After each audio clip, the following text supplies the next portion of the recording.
미국의 당뇨병협회 학술지에 따르면 매일 약 57g 정도의 피스타치오를 섭취한 당뇨 환자는 당 수치와 인슐린 감소에 도움이 된다고 발표했어요. 피스타치오는 특히 임신성 당뇨를 예방하는 데 탁월한 효과를 보여 임산부의 혈당 수치 조절에 굉장히 많은 도움을 주는 것으로 알려져 있어요. 다만 주의하실 것은 시중에 판매되는 피스타치오에는 소금간이 되어 있는지를 확인하셔서 소금이 들어있지 않은 제품으로 구매하시길 바래요. 네 번째로 당뇨에 좋은 간식은 과일이에요. 당뇨가 있으신 분들은 과당 때문에 대부분 과일을 먹으면 안 되는 것으로 알고 계신데 과일에 대한 오해 때문이에요. 과일의 당이 당뇨에 좋지 않다는 건 사실이지만 과일도 우리 잘만 드시면 오히려 당뇨에 도움을 줄 수가 있어요. 다만 한 가지 조건은 정제된 당분을 섭취하지 않는 상황에서 천연당인 과일을 드셔야 된다는 거예요. 과일 중에서도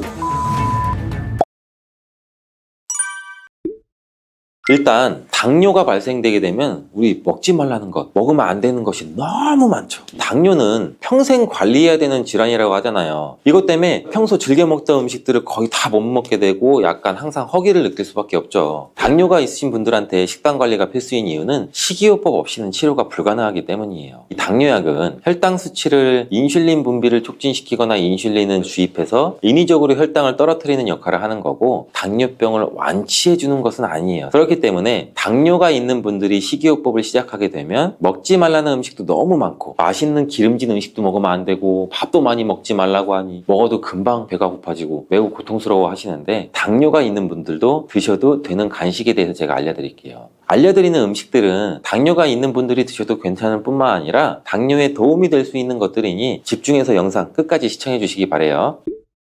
첫 번째는 바로 초콜릿이에요. 당뇨가 있는데 초콜릿이라니 깜짝 놀라셨죠? 정말 의외의 간식이 초콜릿인데요. 다만 아무 초콜릿이나 드시면 안 되고 다크 초콜릿을 드셔야 해요. 일반적인 초콜릿에는 카카오 말고도 당 성분이 많이 함유되어 있기 때문에 당뇨가 있는 분들은 드시면 안 되지만 90% 이상의 카카오로 만들어진 다크 초콜릿은 간식으로 소량씩 드셔도 괜찮아요. 당을 조절해야 되는 이유는 혈당이 올라가게 되면 우리 혈관 속에서 당이 산화돼서 여러 가지 합병증을 일으키기 때문인데, 그런데 다크 초콜릿의 카카오에는 폴리페놀 성분이 있어서 산화작용을 막아주는 역할을 하게 되는 거예요. 그래서 당뇨 환자들의 합병증을 예방하는데 도움을 줄 수 있는 간식이 될 수 있는 거죠. 카카오의 함량이 높아질수록 단맛은 줄어들고 카카오의 씁쓸한 맛은 강해지기 때문에 일반적으로 초콜릿에는 당 성분뿐 아니라 맛을 좋게 하기 위해서 여러 가지 들어가게 되죠. 초콜릿을 구매하실 때 성분표를 확인해서 카카오의 함량이 높은 것을 구매하시길 바래요. 두 번째로 당뇨에 좋은 간식은 바로 삶은 계란이에요. 당뇨가 있는 분들은 특히 단백질의 섭취는 굉장히 중요해요. 그 이유가 바로 근육 때문인데, 중년 이후의 나이가 되시면 근손실이 급격히 일어나게 되는데 근육이 많을수록 혈액 속의 당분 대사를 촉진을 할 수가 있어 혈당 수치를 낮추는 데 직접적으로 도움을 주게 돼요. 이 때문에 근육을 유지하는 것은 당뇨에 굉장히 중요한 부분이에요. 단백질의 섭취가 중요한 이유도 단백질의 대사를 하기 위해서는 더 많은 에너지가 필요해서 인슐린 분비를 자극하지 않고 진행되기 때문에 당뇨가 있는 분들뿐만 아니고 다이어트 하시는 분들한테도 도움이 돼요. 계란 한 개에는 약 6g 정도의 단백질이 함유되어 있고 탄수화물은 거의 없어서 혈당을 낮추는 데 도움이 되고 위에 머무르는 시간이 3시간 정도 되기 때문에 포만감이 오래 지속될 수 있어요. 국내 연구진의 연구 결과 하루 3개 이상의 계란을 섭취한 사람은 그렇지 않은 사람에 비해서 대사증후군에 걸릴 확률이 남자는 54%, 여자는 약 46% 정도 낮았다고 해요. 계란을 섭취하면 계란에 함유된 레시틴이란 성분과 여러 항산화 물질들이 우리 인슐린의 민감성을 개선하는 데 도움을 주기 때문에 당뇨에 도움이 되는 거예요. 계란은 기름에 조리한 후라이보다는 삶은 것을 드시는 것을 권장드리고요. 흰자만 먹는 것보다는 노른자와 함께 드시는 게 좋아요. 계란의 영양소는 흰자보다 노른자에 훨씬 더 많이 함유가 되어 있기 때문인데요. 소화가 잘 되지 않는 분들은 흰자는 충분히 익혀 드시고 노른자는 익히지 않고 드시는 것, 즉 반숙으로 드시는 게 소화가 잘 된다는 거 기억해 주시길 바라고요. 세 번째로 당뇨에 좋은 간식은 피스타치오예요. 미국의 당뇨병협회 학술지에 따르면 매일 약 57g 정도의 피스타치오를 섭취한 당뇨 환자는 당 수치와 인슐린 감소에 도움이 된다고 발표했어요. 피스타치오는 특히 임신성 당뇨를 예방하는 데 탁월한 효과를 보여 임산부의 혈당 수치 조절에 굉장히 많은 도움을 주는 것으로 알려져 있어요. 다만 주의하실 것은 시중에 판매되는 피스타치오에는 소금간이 되어 있는지를 확인하셔서 소금이 들어있지 않은 제품으로 구매하시길 바래요. 네 번째로 당뇨에 좋은 간식은 과일이에요. 당뇨가 있으신 분들은 과당 때문에 대부분 과일을 먹으면 안 되는 것으로 알고 계신데 과일에 대한 오해 때문이에요. 과일의 당이 당뇨에 좋지 않다는 건 사실이지만 과일도 우리 잘만 드시면 오히려 당뇨에 좋은 줄 수가 있어요. 다만 한 가지 조건은 정제된 당분을 섭취하지 않는 상황에서 천연당인 과일을 드셔야 된다는 거예요. 과일 중에서도 블루베리가 특히 좋은데 블루베리의 보라색에는 안토시아닌이라는 성분이 풍부하게 함유가 되어 있어요. 이 안토시아닌이라는 성분은 우리 혈관에 있는 포도당을 근육에 저장시켜주고 간에서 포도당이 합성되는 것을 억제시켜줘서 혈당을 낮춰주는 작용을 해요. 미국의 당뇨병 협회는 블루베리를 당뇨병 슈퍼푸드라고 부르면서 블루베리를 꾸준히 섭취하면 인슐린 감수성을 향상시키고 혈당을 낮추는 데 도움이 된다고 발표도 했어요. 하루에 150g의 블루베리를 섭취한 실험군은 혈당 스파이크의 발생률이 낮아졌고 인슐린 수치 또한 낮아진 것으로 확인되었다고 발표했어요. 그리고 사과에는 펙틴이라는 식이섬유가 많이 함유가 되어 있는데 펙틴이라는 성분은 혈당을 낮춰주는 작용을 해서 천연 당뇨약이라고 불리기도 해요. 또한 사과는 껍질째 드시는 게 굉장히 좋은데 우리 몸에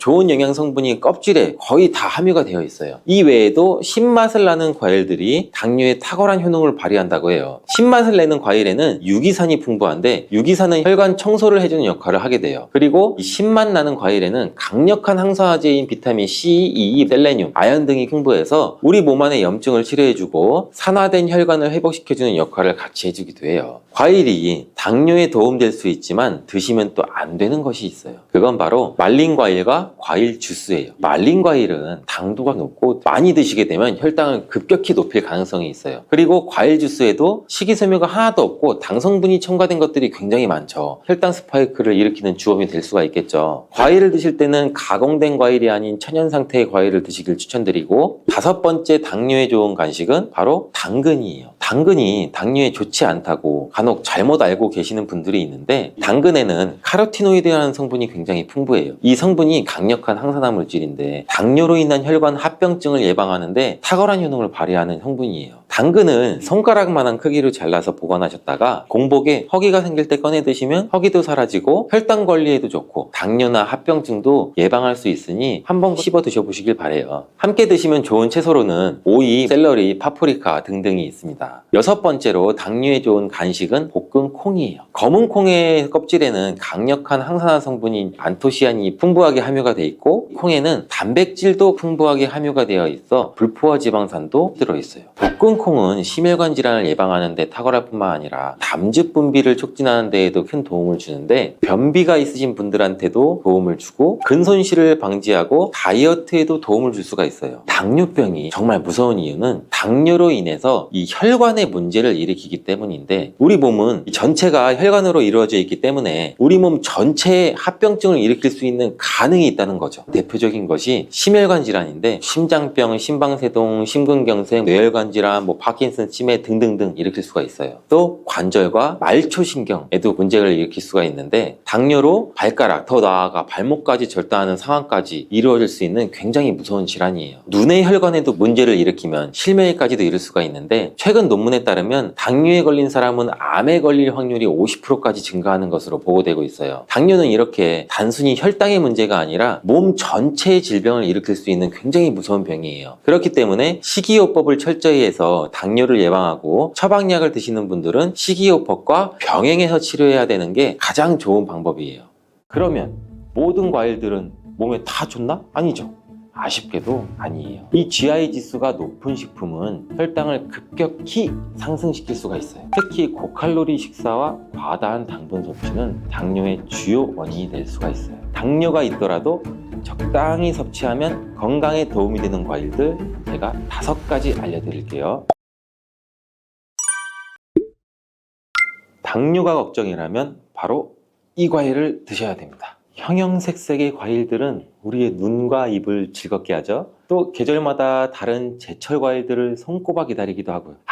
저도 과일만 생각하면 과일 킬러라서 지금도 입에 침이 고이네요. 또 요즘에는 외국에서 나오는 이름이 생소한 과일들도 굉장히 마트에서 쉽게 찾아볼 수 있잖아요. 저녁 반찬, 저녁장 보러 마트에 가면은 신선한 과일들도 많고, 이렇게 맛 좋은 과일들 맛있다고 혹시 마음껏 많이 드시고 계시지는 않아요? 아니면 반대로 혈당이나 당뇨가 걱정돼서 일부러 멀리하고 나 한 조각만 먹을 거야, 혹시 이렇게 하세요? 아니죠. 당뇨가 걱정되시는 분들, 이미 당뇨가 있으신 분들한테 유용하고 중요한 과일에 대한 정보를 제가 지금 바로 알려드릴게요. 과일을 어떻게 먹는지에 따라 우리의 건강에 큰 차이를 만들 수가 있어요. 이 과일은 맛이 굉장히 좋잖아요. 그리고 비타민, 미네랄, 식이섬유, 항산화 물질 굉장히 풍부하죠. 우리의 건강에 매우 중요한 역할을 해요, 이런 과일들이. 다양한 과일에는 몸에 좋은 영양소가 굉장히 많은데, 예를 들어 비타민 C가 풍부한 과일은 면역력을 높여주고, 항산화 물질이 풍부한 과일은 우리 몸에 세포 손상을 막고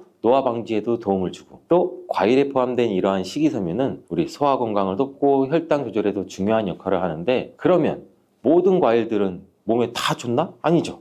아쉽게도 아니에요. 개개인에게 맞는 과일을 선택하는 기준을 잘 살펴보고 우리가 먹어야죠. 과일을 선택할 때 중요한 지표 중 하나가 GI라고 불리는 당화지수랑 GL이라고 불리는 당부하지수예요. 이 두 지표는 우리가 과일을 굉장히 많이 섭취했을 때 우리 몸에 혈당에 미치는 영향을 알려주는 수치라고 보시면 돼요. 어디선가 우리도 뭐 GI 하는 GI 지수라고 들어보신 적 굉장히 많으시죠? 이게 칼로리보다 이 GI 지수가 중요하다는 말 한 번쯤은 들어보셨을 거예요. 당화지수, 즉 이 GI 지수는 우리 식품이 혈당을 얼마나 빨리 올리는지를 나타내는 지표인데, 이 GI 지수가 높은 식품은 혈당을 급격히 상승시킬 수가 있어요. 반면에 GI 지수가 낮은 식품은 천천히 혈당을 올리기 때문에 우리가 음식을 섭취하면서 당뇨 관리에 조금 더 유리하다고 보시면 돼요. 그리고 당 부하 지수, 즉 GL 지수는 GI 지수와 식품에 포함된 탄수화물의 양을 고려한 지표인데, 말이 어렵죠. 쉽게 말해서 GI 지수는 각 그램에 대한 혈당 지수라면 GL 지수는 한 번 먹는 1회 분량으로 계산된 양에 대한 혈당 지수예요. 그래서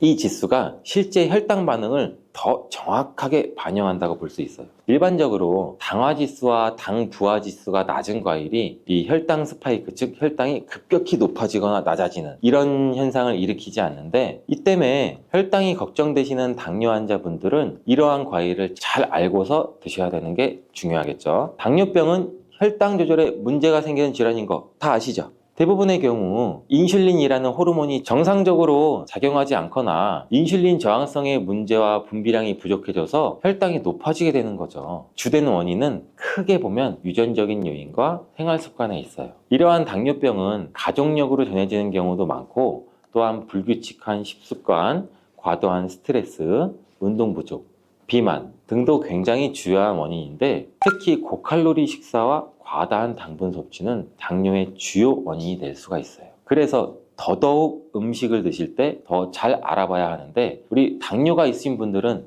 단 음식, 과일을 섭취하면 안 된다, 이렇게 알고 계신 분들이 굉장히 많아요. 그렇죠? 하지만 당뇨에 도움이 되는 과일이 있다는 거, 이제 이 당뇨에 좋은 과일들을 한번 알아볼게요. 당뇨가 있더라도 적당히 섭취하면 건강에 도움이 되는 과일들 제가 5가지 알려드릴게요.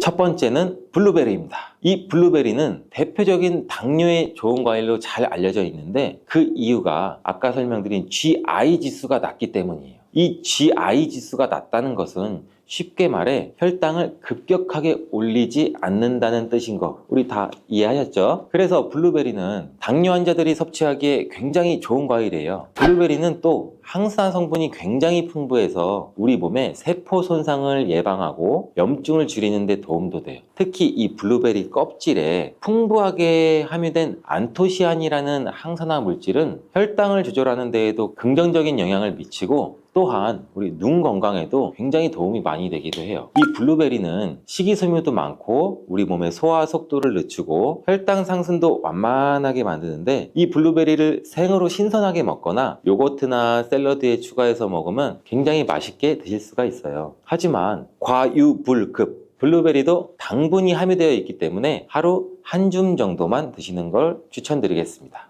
당뇨에 좋은 과일 두 번째, 키위입니다. 이 키위는 저혈당 지수 과일이면서 식이섬유가 굉장히 풍부해서 우리가 혈당 조절에 굉장히 좋은 과일인데, 이 키위에 포함된 수용성 섬유질은 소화를 늦추고 혈당 상승을 억제하는 효과도 있어요. 또한 비타민 C랑 칼륨이 풍부해서 면역력 강화랑 심혈관 건강에 도움을 줄 수도 있는데, 이 키위에는 항산화 물질인 폴리페놀과 카로티노이드가 포함되어 있어서 세포 보호 및 염증 완화에도 굉장히 좋은 영향을 미치게 됩니다. 하지만 우리 모두 키위 역시 너무 많이 드시면 안 되겠죠. 제가 항상 말씀드리잖아요. 너무 많이, 과하게는 절대 안 됩니다. 하루에 1개 정도 섭취하면 좋은데, 이 키위는 간편하게 껍질을 벗기고 바로 섭취할 수도 있잖아요. 껍질을 안 벗기고, 저도 마찬가지로 귀찮아서 반 딱 자르고 수저로 티스푼으로 파서도 깔끔하게 먹을 수가 있어요. 바쁜 일상 속에서도 간편하게 먹을 수가 있어서 굉장히 많은 사람들이 좋아하는데, 하지만 이제부터는 키위의 껍질을 까지 않고 한번 드셔보세요. 어떻게 키위 껍질을 까지 않고 먹어?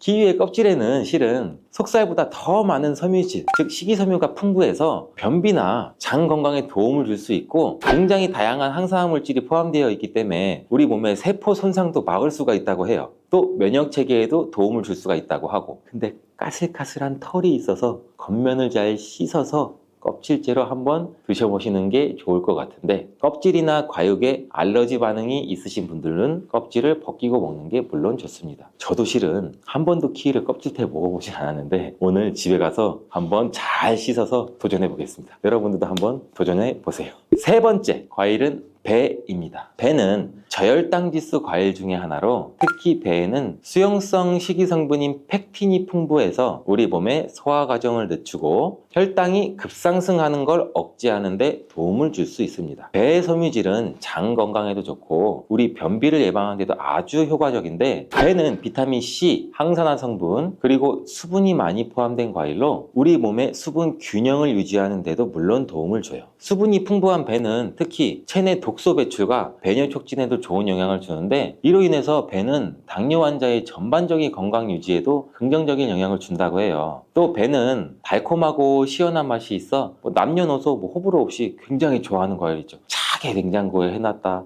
저도 차게 먹으면 안 좋은데 여름철에 더울 때 찬 거 깎아서 아삭아삭 섭취하면 굉장히 좋잖아요. 근데 이것도 하루 1개 정도 섭취하면 좋습니다. 자, 혈당 관리에 좋은 과일 네 번째는 바로 아보카도. 아보카도 좋아하시는 분들 굉장히 많으시죠. 아직까지 생소하신 분들도 있을 거예요. 요즘 마트에서도 쉽게 볼 수 있는 아보카도는 당분이 거의 없는 과일이에요. 오히려 건강한 지방이 많이 포함되고 있어 혈당 상승을 억제하는 데 도움을 주는데, 여기에는 이 올레산이라는 불포화 지방이 혈당 상승을 늦추고 인슐린 저항성을 개선도 시켜주고 혈당 조절도 지원해주는 역할도 같이 해요. 또한 이 아보카도에는 식이섬유랑 칼륨이 풍부해요. 이게 혈당 안정화에도 긍정적인 영향도 미치고 우리 몸의 소화작용에도 좋은데, 이는 항염증 효과도 뛰어나고 세포 보호에도 굉장히 좋다고 해요. 또한 이 아보카도는 식사 대용으로 굉장히 좋고 우리 샐러드나 스무디에 넣어서 먹으면 맛있고 건강한 간식이 됩니다.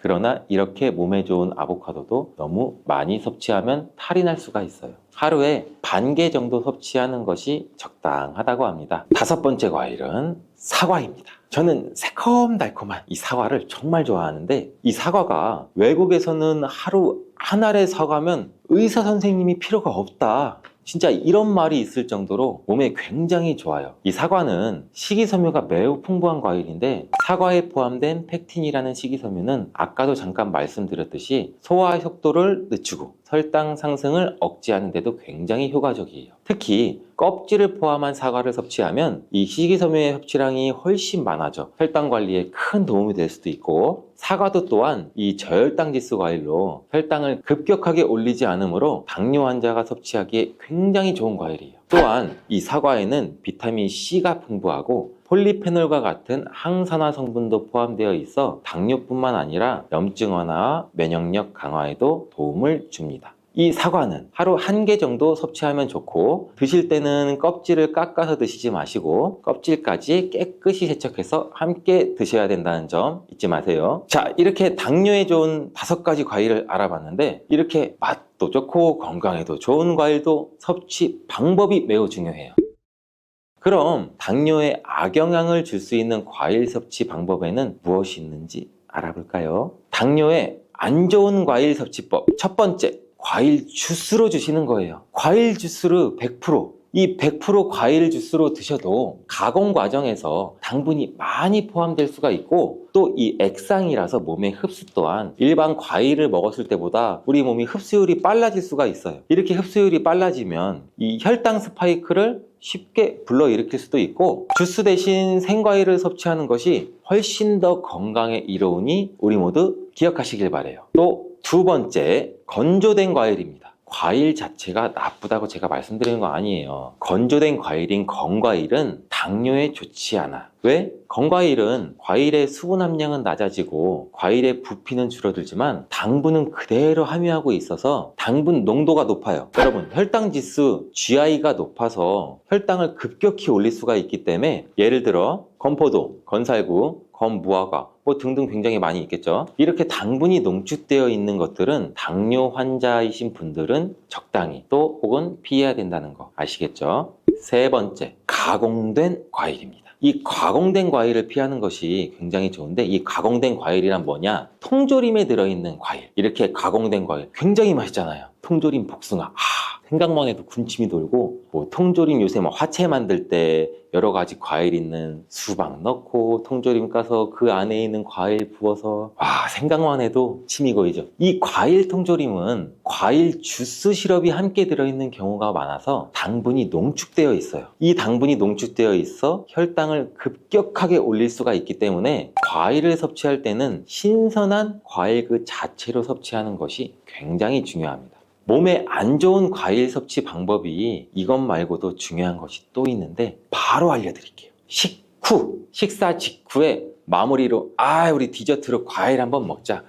디저트로 사과나 배 과일 없나? 굉장히 많은 분들이 이렇게 드시고 계시잖아요. 대부분 식사를 다 하시고 입가심으로 과일 한두 조각 정도 드시는데, 이 식후에 당분이 많은 과일을 섭취하시면 식전에 과일을 드시는 것보다 몸에 해롭다는 사실 알고 계셨나요? 식후에 과일을 섭취하게 되면 우리가 식사를 하면서도 혈당이 올라가는데, 과일을 섭취하면 혈당이 급격하게 올라갈 수 있고 이 혈당 스파이크가 일어날 가능성이 있습니다. 과일은 식전에 먹는 것이 실은 과일의 섬유질이 우리 몸에 포만감도 주고 소화도 천천히 하게 도와줘서 탄수화물의 흡수를 늦추게 하는 효과가 있어요. 또한 이 과일을 드실 때는 껍질과 함께 섭취하시는 게 몸에 더 좋은 과일들이 있는데, 과일의 껍질 속에는 이 과일의 속살과는 비교도 안 되게 굉장히 많은 식이섬유랑 항산화 물질이 풍부하게 들어있어요. 껍질이 혈당 조절과 소화 건강에 더욱 도움이 되는 과일들도 굉장히 많이 있는데, 예를 들면 사과나 배는 껍질에 많은 영양분이 들어있기 때문에 껍질을 벗기지 않고 깨끗하게 씻어서 그대로 먹는 것이 굉장히 좋습니다. 다만 깨끗하게 세척도 잘 해주셔야 되고, 농약이 걱정된다면 유기농 과일을 선택을 하시는 것도 좋은 방법이 되겠죠. 이제부터 과일의 영양까지 생각하신다면 껍질은 버리지 마세요.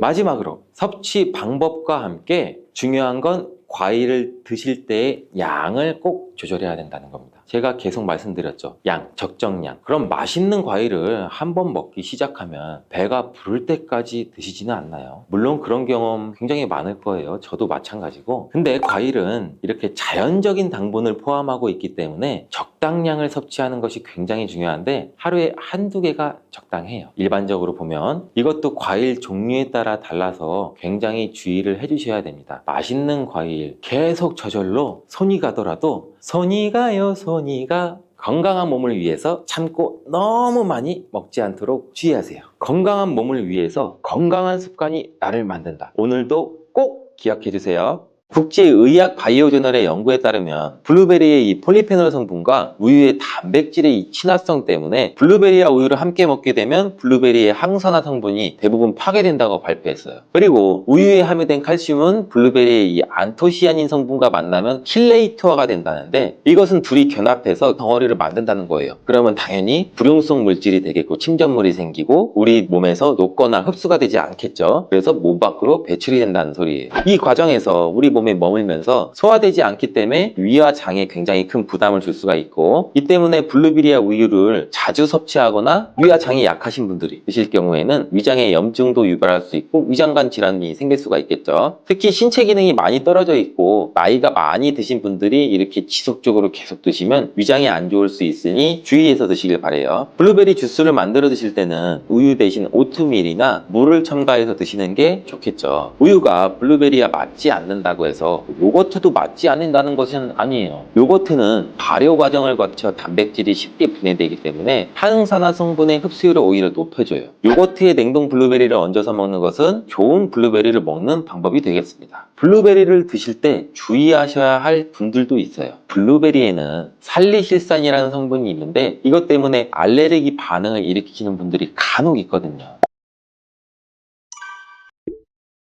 블루베리는 세계 10대 건강식품에 들어갈 만큼 우리 몸을 건강하게 하는데 굉장히 큰 도움이 되는 과일이에요. 최근 10년간 소비량이 가장 많이 늘어난 과일이기도 한데 특히 50대 이상에서 굉장히 급속도로 섭취량이 늘어나고 있대요. 이렇게 섭취량이 급속도로 올라가고 있는 이유는 블루베리가 먹기에도 편하고 건강에도 좋다고 알려지고 있기 때문인데 냉동 블루베리의 판매량도 요새 굉장히 많이 증가되고 있다고 해요. 냉동 블루베리를 씻지 않고 그냥 드시는 분들이 또 굉장히 많아지고 있어요. 누구는 그냥 먹어도 돼. 어떤 사람은 반드시 씻어 먹어야 돼. 의견이 굉장히 분분해요. 영상을 통해서 제가 블루베리 먹는 방법과 블루베리 효능, 함께 먹으면 안 되는 음식과 함께 먹으면 좋은 음식까지 블루베리에 대한 모든 것 제가 지금 알려드릴게요. 먼저 냉동 블루베리를 씻어야 되느냐 그냥 먹어도 되느냐 제가 정리해 드릴게요. 결론부터 말하자면 씻어서 드시는 것이 안전하다입니다. 먼저 냉동 블루베리를 구입하셨다면 식품의 유형을 한번 확인하시기 바래요. 식품 유형에 과체 가공품이라고 적혀 있다면 씻어서 냉동한 블루베리이기 때문에 그냥 드셔도 되시긴 해요. 근데 식품 유형에 농산물이라고 표기가 되어 있다면 이것은 씻지 않고 냉동되어 유통된 블루베리이기 때문에 반드시 씻어서 드시는 게 좋아요. 근데 간혹 식품 유형이 표기가 되어 있지 않은 제품들도 있는데 이런 제품은 당연히 씻어 드시는 게 좋겠죠. 2022년 한국소비자연맹에서 현재 시중에 판매되고 있는 냉동과일, 블루베리, 망고, 딸기 등등 제품을 선정해서 안전성 평가를 했는데 과체 가공품 같은 세척과일 제품에서 미생물, 잔류농약, 곰팡이, 독소 등의 검사에서 규격 기준에는 적합하긴 했지만 이 미생물과 잔류농약이 검출된 제품들도 있었어요. 이 자료를 바탕으로 한다면 이 냉동 블루베리 제품도 이미 씻어서 유통이 되고 있다고 할지라도 한 번 정도는 씻어 드시는 게 좋겠어요. 블루베리 씻는 방법은 흐르는 물에 약 30초 정도만 씻어주면 되는데 깨끗이 빡빡 씻는다고 블루베리를 물에 오래 담가두거나 흐르는 물에서도 오래 씻으면 안 돼요. 블루베리에 함유된 안토시아닌 성분은 수용성이기 때문에 영양소가 다 빠져나가 버릴 수 있어요. 잔류 농약 또한 수용성이기 때문에 흐르는 물에 약 30초 정도만 씻어도 충분하니 걱정 말고 드셔도 괜찮습니다. 블루베리는 특별히 생과일보다 냉동 블루베리가 이 안토시아닌 함량이 높다고 해요. 이 시드니의 뉴사우스 웨일즈 대학의 연구진이 블루베리를 건조, 냉장, 냉동했을 때 핵심 영양소가 어떻게 변화되는지 실험을 했는데 안토시아닌의 함량이 블루베리 1g당 생과일일 때는 7.2mg, 냉장 보관했다가 2주가 지났을 때는 5.7mg로 줄었고 건조했을 때는 4.3mg로 더욱 줄었대요. 근데 냉동 한 달 후에는 8.1mg으로 오히려 생과일 때보다 늘어났고 냉동 3달이 지나자 7.9mg로 소폭 줄었지만 역시 생과일 때보다 많은 함량이 확인되었다고 해요. 실험 결과로만 보면 블루베리는 냉동으로 드시는 것이 가장 많은 영양분을 섭취할 수 있다는 말이 되겠네요. 추가로 눈 건강이나 심혈관 질환, 당뇨 등에 도움이 많이 되는 시중에 이 안토시아닌 함량이 개런티된 영양제도 많이 나와 있으니 꼭 블루베리나 빌베리와 같은 영양제를 드시려면 건강기능 식품으로 제조된 안토시아닌이 최소 50mg 개런티된 제품을 드시는 게 굉장히 좋겠죠. 그렇다면 다른 채소나 과일은 냉동했을 때 핵심 영양소의 함량이 어떻게 될까요? 이 영양소에 따라 보존력이 강한 것도 있고 약한 것도 있는데 딸기의 한 종류인 이 라즈베리는 폴리페놀 성분이 핵심 영양소예요. 생과일일 때보다 냉동일 때가 킬로그램당 폴리페놀 함량이 약 100mg 정도 상승하는 것으로 나타났고 당근의 경우에는 핵심 영양소가 이 베타카로틴이라는 거 많이들 알고 계시잖아요. 냉동 보관했을 때 3개월이 지나면 베타카로틴의 함량이 현저히 떨어져요. 이렇듯 냉동 채소, 냉동 과일은 핵심 영양 성분에 따라서 함량이 높아질 수도 있고 낮아질 수도 있어요. 냉동 블루베리를 구입하셔서 보관할 때는 주의사항이 있어요. 판매되는 냉동 블루베리는 대량으로 포장되어 있는데 한 번에 드실 수가 없는 양으로 포장이 되어 있어요. 냉동 블루베리는 해동해서 드시게 되면 녹으면서 안토시아닌까지 함께 녹아 나오기 때문에 냉동실에서 꺼내 바로 드시는 게 가장 좋아요. 혹시나 해동이 되었다면 다시 냉동하시면 안 돼요. 해동이 되면서 미생물이 증식을 하게 되고 그 상태로 냉동을 하면 미생물까지 함께 냉동이 돼요. 그것을 드시면 당연히 복통이나 설사나 이런 걸 유발할 수가 있겠죠.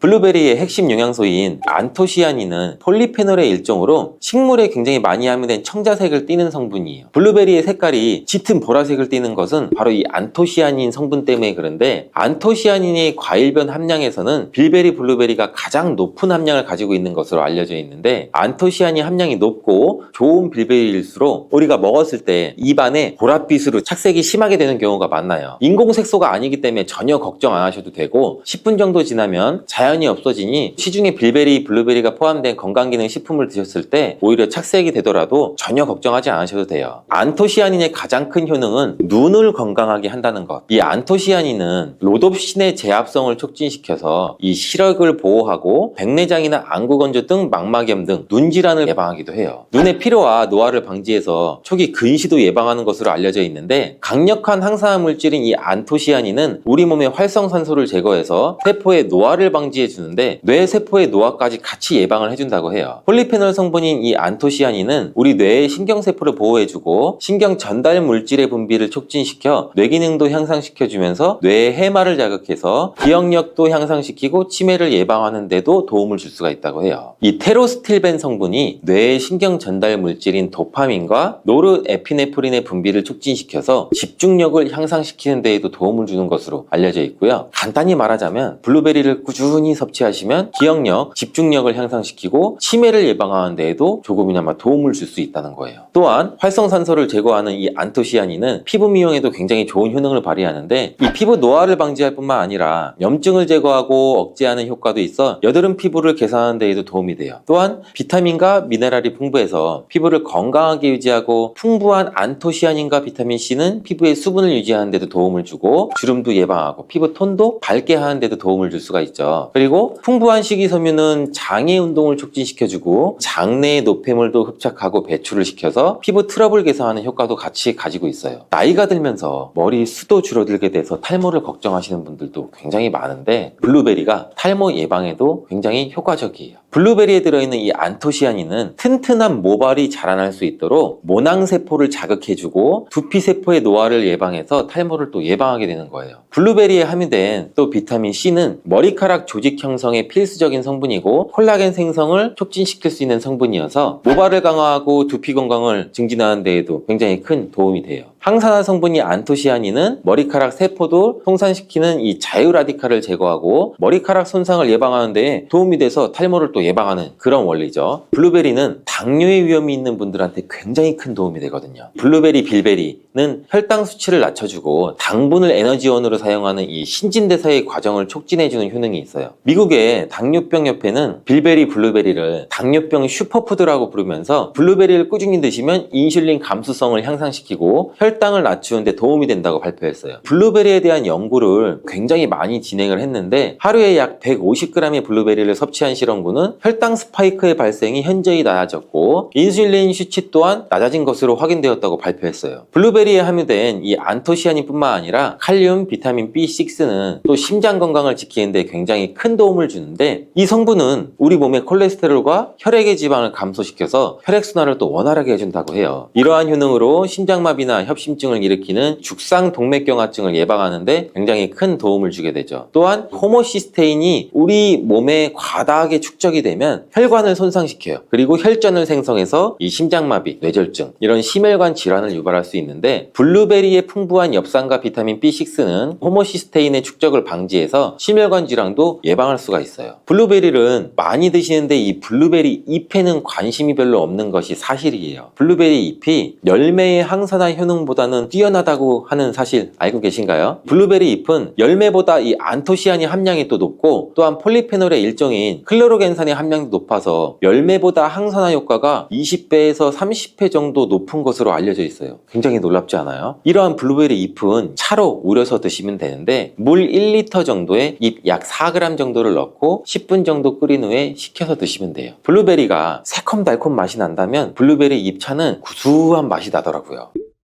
이렇게 좋은 블루베리도 함께 먹으면 안 되는 음식이 있는데 바로 우유예요. 깜짝 놀라지 않으셨나요? 보통 냉동 블루베리를 우유와 함께 믹서기에 갈아서 주스로도 쉐이크로도 많이 드시는데 이렇게 되면 블루베리의 영양소가 파괴가 돼요. 국제의학 바이오저널의 연구에 따르면 블루베리의 이 폴리페놀 성분과 우유의 단백질의 이 친화성 때문에 블루베리와 우유를 함께 먹게 되면 블루베리의 항산화 성분이 대부분 파괴된다고 발표했어요. 그리고 우유에 함유된 칼슘은 블루베리의 이 안토시아닌 성분과 만나면 킬레이터화가 된다는데 이것은 둘이 결합해서 덩어리를 만든다는 거예요. 그러면 당연히 불용성 물질이 되겠고 침전물이 생기고 우리 몸에서 녹거나 흡수가 되지 않겠죠. 그래서 몸 밖으로 배출이 된다는 소리예요. 이 과정에서 우리 몸에 머물면서 소화되지 않기 때문에 위와 장에 굉장히 큰 부담을 줄 수가 있고 이 때문에 블루베리와 우유를 자주 섭취하거나 위와 장이 약하신 분들이 드실 경우에는 위장에 염증도 유발할 수 있고 위장관 질환이 생길 수가 있겠죠. 특히 신체 기능이 많이 떨어져 있고 나이가 많이 드신 분들이 이렇게 지속적으로 계속 드시면 위장에 안 좋을 수 있으니 주의해서 드시길 바래요. 블루베리 주스를 만들어 드실 때는 우유 대신 오트밀이나 물을 첨가해서 드시는 게 좋겠죠. 우유가 블루베리와 맞지 않는다고 해서 요거트도 맞지 않는다는 것은 아니에요. 요거트는 발효 과정을 거쳐 단백질이 쉽게 분해되기 때문에 항산화 성분의 흡수율을 오히려 높여줘요. 요거트에 냉동 블루베리를 얹어서 먹는 것은 좋은 블루베리를 먹는 방법이 되겠습니다. 블루베리를 드실 때 주의하셔야 할 분들도 있어요. 블루베리에는 살리실산이라는 성분이 있는데 이것 때문에 알레르기 반응을 일으키는 분들이 간혹 있거든요. 블루베리를 드시면 입술이 붓거나 간지럽거나 복통과 설사의 증상이 나타난다면 즉시 블루베리 섭취를 중단하셔야 돼요. 그리고 블루베리에는 혈액을 묽게 만드는 비타민 K가 풍부하게 함유되어 있는데 심장질환이나 뇌혈관 질환으로 이미 아스피린과 같은 혈전 용해제를 복용하시고 계신 분들이 블루베리를 과다하게 섭취하게 되면 문제가 발생할 수 있으니 적당히 드시길 바래요. 또한 사람에 따라서 블루베리가 일시적으로 혈당을 낮추는 효과도 가지고 있기 때문에 당뇨가 있는 분들이 블루베리를 과하게 섭취할 경우에는 저혈당 증세도 나타날 수 있어요. 어떤 음식이든 각자 우리 몸의 체질에 맞게 드시는 게 가장 좋겠죠.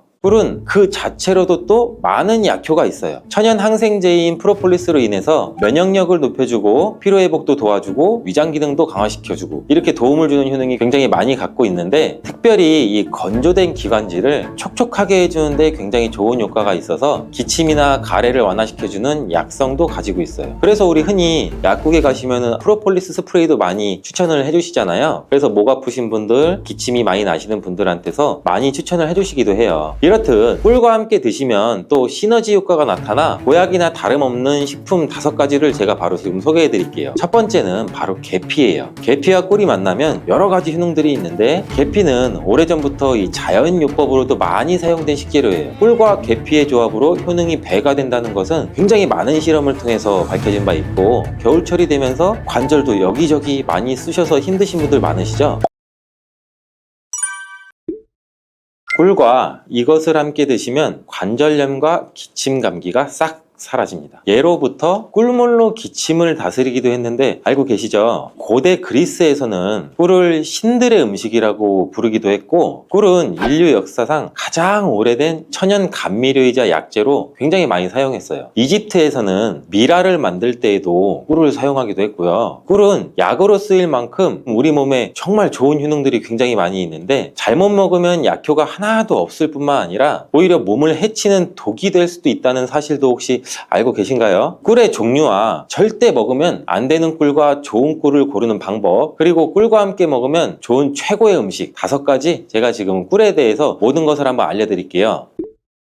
이 꿀에는 굉장히 여러 종류가 있는데 꿀벌들이 꽃을 통해서 꿀을 만드는 것은 뭐 누구나 잘 알고 계신 거죠. 꿀벌이 꽃의 밀선에서 분비되는 자당을 먹었다가 다시 토해내는 과정을 거치는데 꿀벌의 효소에 의해서 과당과 포도당으로 또 분해가 돼요. 그래서 점성이 있는 액체가 되죠. 이것이 우리가 아는 꿀이 되는 거예요. 또 꽃의 종류에 따라서 꿀의 이름도 달라지게 돼요. 우리가 잘 알고 흔히 볼 수 있는 아카시아 꿀 굉장히 유명하죠. 그 외에도 밤꿀, 쌀이꿀, 유채꿀 뭐 등등 꽃의 종류에 따라서 꿀의 맛과 향이 조금씩 다른 특징이 있죠. 여러 가지 꽃을 통해 만들어진 꿀은 자파꿀이라고 그래요. 이런 꽃을 통해서 만들어진 이 천연꿀 말고 벌에게 억지로 설탕을 먹여서 만든 꿀이 있는데 이거는 또 사양꿀이라고 하죠. 이 사양꿀은 일반적으로 천연꿀에 비해서 가격은 상대적으로 저렴하고 대량으로 생산이 가능하다는 장점이 있죠. 하지만 이 사양꿀은 천연꿀에 비해서 영양가가 낮고 인공적인 독보적인 향과 맛이 첨가될 수가 있어요. 따라서 우리는 꿀을 선택할 때 사양 꿀인지 천연 꿀인지 확인을 기본적으로 하시고 구매를 하셔야 되는데, 꿀에 사양 꿀인지 천연 꿀인지는 표기가 되어 있지 않은 경우도 많아요. 이때는 탄소 동위원소 비율을 확인하시면 구분할 수 있어요. 천연 꿀의 탄소 동위원소 비율은 22%에서 33% 정도 되고, 이 탄소 동위원소 비율이 낮을수록 좋은 꿀이라고 해요. 사양 꿀이나 꿀 음료는 거의 설탕물이나 다름없으니 반드시 천연 꿀을 구매해서 드시기를 바래요. 꿀을 보관하는 방법을 알려드리자면, 꿀은 절대로 썩지 않는다는 말도 있어요. 그 이유는 꿀에는 향균 작용이 있는 이 프로폴리스 성분이 포함되어 있기 때문인데, 주의하실 것은 직사광선이 없는 서늘한 곳에 보관하시고, 꿀을 덜으실 때는 이 오염되지 않은 스푼 같은 것을 사용하시면 좋습니다. 가끔 꿀을 냉장고에 보관하시는 분들이 있는데, 꿀을 냉장고에 보관하면 하얀 침전물이 생길 수가 있어요. 그리고 또 오래되면 층이 분리되는 현상이 나타날 수 있으니 주의하시는 게 좋고요. 꿀은 그 자체로도 또 많은 약효가 있어요. 천연 항생제인 프로폴리스로 인해서 면역력을 높여주고 피로회복도 도와주고 위장 기능도 강화시켜주고 이렇게 도움을 주는 효능이 굉장히 많이 갖고 있는데, 특별히 이 건조된 기관지를 촉촉하게 해주는데 굉장히 좋은 효과가 있어서 기침이나 가래를 완화시켜주는 약성도 가지고 있어요. 그래서 우리 흔히 약국에 가시면 프로폴리스 스프레이도 많이 추천을 해주시잖아요. 그래서 목 아프신 분들, 기침이 많이 나시는 분들한테서 많이 추천을 해주시기도 해요. 이렇듯 꿀과 함께 드시면 또 시너지 효과가 나타나 보약이나 다름없는 식품 5가지를 제가 바로 지금 소개해 드릴게요.